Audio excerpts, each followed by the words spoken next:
Hey guys, how's it going? Mark from Double Clutch Auto Reviews here. Thank you again for tuning in for another how-to video. Today I'm going to show you how to scan a check engine light on your car. To do this, you only need two tools, a scan tool and something that has access to the internet. Given the fact that you're searching YouTube right now watching this video of me telling you that, I think all you need right now is a scan tool. You can get cheap ones that are around $25 to $50 at an auto parts store like this one that you can get that works perfectly fine for the novice mechanic. And you can also get scan tools that are several hundred to even several thousands of dollars that I would only recommend for professionals. There are also ones that you can get that are Bluetooth capable that can sync to your phone too. I personally haven't tried one of those Bluetooth ones out yet, but I've heard they work well. But for the purpose of this video and for what I do with my own cars fixing them, I'd recommend the $25 to $50 one like this that you can get at any auto parts store. So to start, you just simply put the key in the ignition and turn the power on and start the vehicle. And now with the car started, you can see that the check engine light has not gone away, so it's throwing a check engine code. So we're going to find out what's causing it. So to plug in the scan tool, you're going to want to find the OBD2 port, which also stands for onboard diagnostic. You're going to look below the dash in the driver's footwell. The plug should be right around the middle or to the left side in the driver's footwell. And as you can see when we come down here, the OBD2 port is right there. So obviously just plug it right in. You want to line up the plugs. Pretty sure that the wide part is usually facing upright on the way that the OBD2 ports are mounted. Just plug it right in. There you go. And if your scan tool is like mine, it should turn on automatically with the car on and running. And it should show up right here. It says OBD2 code reader. All you do is push enter to scan. Right here it says 2 codes found. We'll check them out. Press enter. Read codes. Alright, so the first code is P200A for intake manifold runner performance. Alright, so we'll keep that in mind. P200A, intake manifold runner performance. And now we'll scroll down to look at the other codes. So press scroll.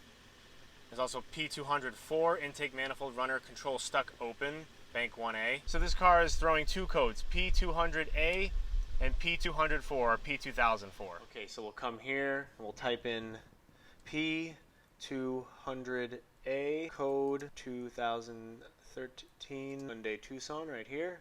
And as you can see, if you read right here, the code P200A applies explicitly to the bank of the engine that contains the number 1 cylinder. And if you scroll down even more, you can find more specific information like other YouTube videos and blogs showing you what part exactly needs to be replaced and how to fix it. And now we'll come back up and we'll just change that to P2004 and we'll do the same thing. You could even scroll down more and look up frequently asked questions like how to fix it, placing a solenoid, how much does it cost, estimated roughly between $150 to $300. You can get all this information on exactly what's wrong with your car after you scan the check engine light with the scan tool. So now that you know relatively what the problem is with your car, why the check engine light is being thrown, and a rough idea of how to fix a problem, you can make one of 3 choices. The easiest one is obviously to just clear the check engine light codes, which is what I'm going to do on this car, and then just drive the car as you normally would and see if the check engine light comes back. Now, I'm not going to lie to you and say that I haven't done that many times personally with my own vehicles, but I wouldn't recommend that to you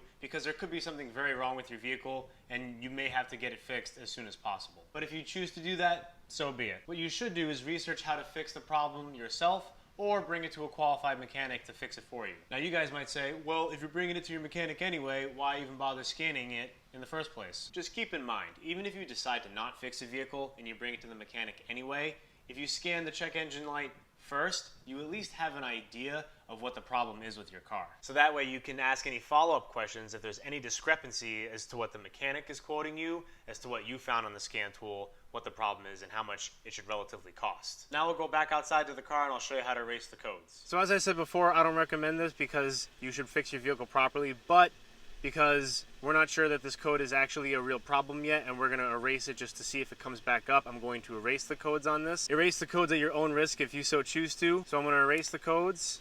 Erase trouble codes, yes. And there you go, erase done, you're all set with that. And then just unplug it when you're done. And if you erase the code, just drive your car as you normally would afterwards and see if the code comes back up in about 50 miles or so. If it doesn't, great. If it does, then I would look into getting it checked out and getting it fixed properly. Alright guys, well that's all I have for you today. Hope you enjoyed this video. Hope you found it helpful. If you liked the video, please leave me a thumbs up and consider subscribing. I'll catch you on the next one, guys. Take care. Have a great day.